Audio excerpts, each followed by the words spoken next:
When you think of magnets and keyboards, maybe the first thing that comes to mind is this. But today, we're not talking about magnetic levitation, but rather magnetic Hall effect. Why?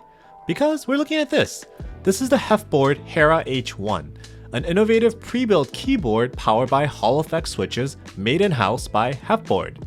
This isn't actually the first time a company has attempted to use Hall effect in a switch. You have the Wooting with the lacquer switches by Gateron, and also Input Club with the Keystone with KO-based Hall effect switches. Long time ago, Honeywell used to make their own Hall effect switches as well. Now, you're probably thinking, what the heck is Hall effect and why do I care at all? I'm happy with my Cherry MX switch.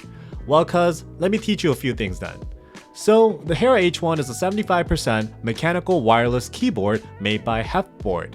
It doesn't use a standard leaf style MX switch, but still has some mechanical components. So looking at the outside, the keyboard overall doesn't look any different than anything else out there in the market. It's a simple, clean, but also a pretty generic looking 75% with the knob on the upper right hand corner like everything else. The overall chassis is made of aluminum, which is nice, with some nice blue and gray themed keycaps that has this like soft touch feel on it. As mentioned before, the keyboard is wireless with Bluetooth 5.1 and can be used with both Mac and Windows, so in this sense it's kinda similar to the Keycrons. That's great and all, but Scott, you said this thing has some special switches, Hall effect or something like that, so can you please get to that already? Alright. Before we get into the technical details about Hall effect, let me tell you how a switch in a keyboard works. In a standard leaf style mechanical keyboard switch, as the stem of the switch goes in and out of the housing, the little legs press up against the metal leaf and it makes or breaks contact. This then closes and opens the circuit and sends a signal that a switch was pressed. The corresponding letter or number or whatever is then displayed on the screen. It's a very simple concept. Once the switch is pressed, it's either on or off, 1 or 0. Hence, this is a digital system. Now, what makes Hall effect switches so different? Well, before we get into the switch itself, let's think about what Hall effect is. Let's try to do this in the simplest way possible because the whole concept of it and the phenomenon is pretty complicated too. So a long time ago, an American physicist named Edwin Hall found that a closed circuit system, if you apply a magnetic field perpendicular to it, it creates a voltage difference in that circuit. He also realized that he can control this voltage difference by putting the magnet closer or further away, and as expected, he decided to name this discovery and phenomenon after himself to call it Hall effect. This phenomenon occurs because as the electrons are flowing through this circuit, they get affected by the magnetic field that's applied to it and kind of goes on a detour like this. This actually creates a charge imbalance. This in turn creates a voltage potential difference, which then becomes measurable. Now, other than the self-serving of naming something after yourself, Hall effect is now used in so many different applications in our electronics. It also plays a very critical part in our day-to-day. So, props to you, Edwin. Now, how does this impact a keyboard and why is it good?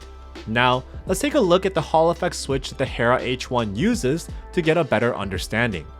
So, when you go past the standard facade and you start taking off the keycaps, that's when you can start to see some of the differences and what this thing is all about. Upon disassembly, you can see that the switch itself doesn't have any legs, but rather have this tiny little magnet that is attached to the end. As you press the switch stem in and out, you can also see that this magnet peeks out of this tiny little hole here.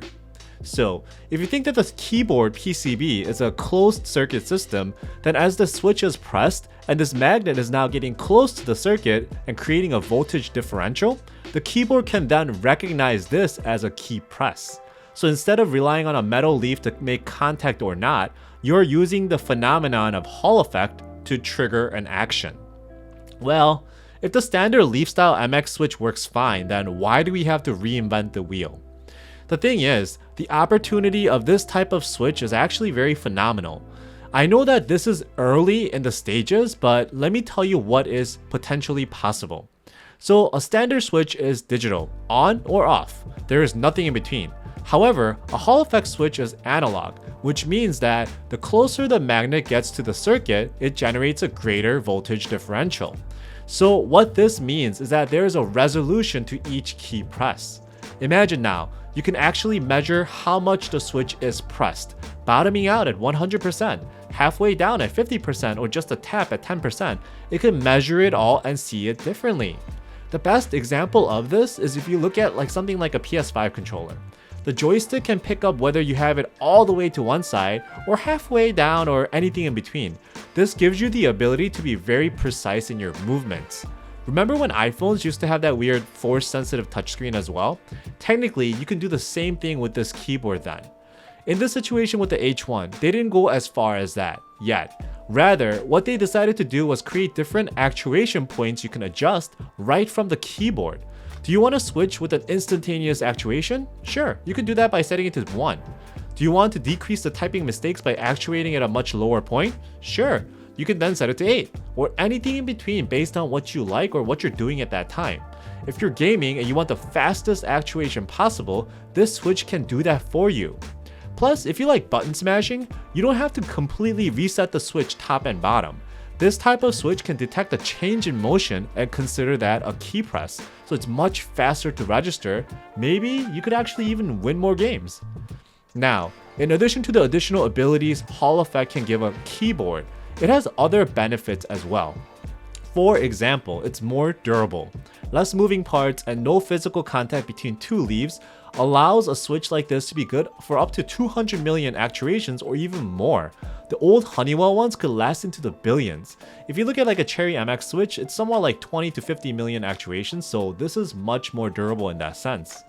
The system itself is so simple and robust that it doesn't even care if there's any debris or oil or grease there. It actually could even be waterproofed if you want it. Then there is smoothness. One of the major scratching points of a standard switch is when the leg is rubbing against that leaf. Well, this doesn't have a leg at all, so it actually feels very nice and smooth. Now, obviously, as with anything, there are some other things to consider as well. First of all, Hall effect switches or regular switches, they all have a linear motion with collisions involved. So technically, the sound of the keyboard shouldn't really be affected whether you're using a Hall effect switch or a standard MX switch or whatnot. I know that this version I have is a silent switch, so it's kind of a different comparison, but you know what, let's take a listen to it anyways. I'm sure you know what a silent MX switch sounds like, so maybe you could compare it to that.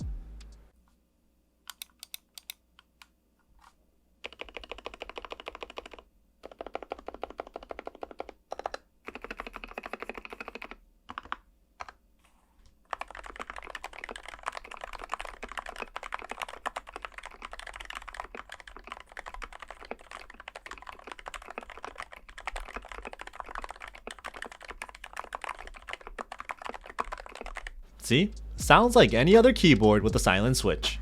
Now, another thing to consider is that even though this keyboard is hot swappable, there isn't a whole slew of Hall effect switches to try out, which means that you're kind of limited to what Hephboard will be offering. I believe 3 different styles initially: linear, silent, and clicky.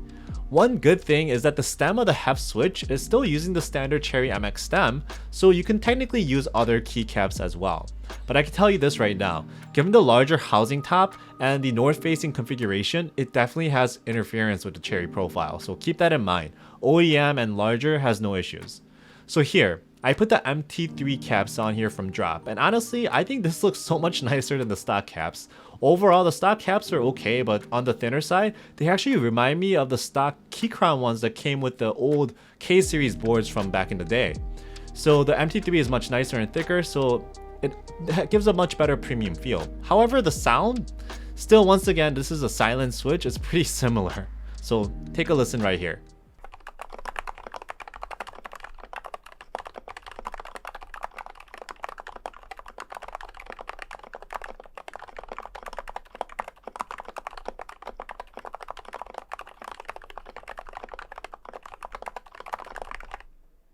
Alright, so what are my final thoughts? Well, this isn't a video to tell you that we should all be moving to Hall effect keyboards right now. It's actually far from it. I still love the options that are available in standard MX style switches and also the small nuances that come from various different designs and also companies. However, what I want to do is show you that there's alternative options available now that we now have when it comes down to something as simple as a keyboard operation. It's really good to see that there are people out there that are experimenting with various different technologies to improve a rather established space like keyboards. If you think about back in the day, there was like the Beam Spring and the Cherry MX style, so many different types, and it kind of all died off and just left us with Cherry MX. It's really good to see that some of these are coming back now. The Hera H1 will go on sale through Kickstarter this month, and if you're interested, check it out. From what I was told, it'll be offered as a full keyboard for around $159. So I hope this video was insightful and helpful to understand what kind of new technologies are on the horizon and gives you a good insight to what a Hall effect keyboard really is and Hall effect that actually powers it. Or you can see this as an excuse for me to teach you physics again without actually calling it physics. So whatever you want to take away from it. Cheers. But before we end the video, here's a quick word from the sponsor of this video, Atlas VPN. Thank you. Do you like keyboards? Well, you probably do if you're here. Do you like the internet? Do you want to be safe on the internet? Well, if you do, Atlas VPN is for you. It's an online tool that protects you behind a virtual private network. It's kind of like a shield for your browser and yourself. Atlas VPN gives you the ability to browse privately, stop ads, malwares, trackers, all the bad stuff. Not only that, you get their data breach monitoring tool that scans the internet and lets you know if your personal information has been compromised in any data breaches at all. I also like to use Atlas VPN to access content that is not typically available in the US. For example, I could go into Atlas VPN, trick the internet to think that I'm actually in the UK, and access British content like I was there, like Top Gear. The original stuff, not the terrible US spin-off and stuff that nobody wants to watch. And also stuff like the Glarsis channel. I'm just kidding, you can find them on YouTube. Finally, Atlas VPN is the best deal in the market with protection as low as $1.99 a month. That's $1.99 a month. Really great deal for blazing fast VPN that protects unlimited number of devices like your PC or your iPhone. Atlas VPN is running a huge discount right now for a 3-year subscription at just $1.99 a month with 30-day money-back guarantee.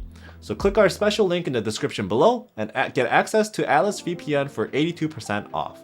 It protects you and helps me make videos.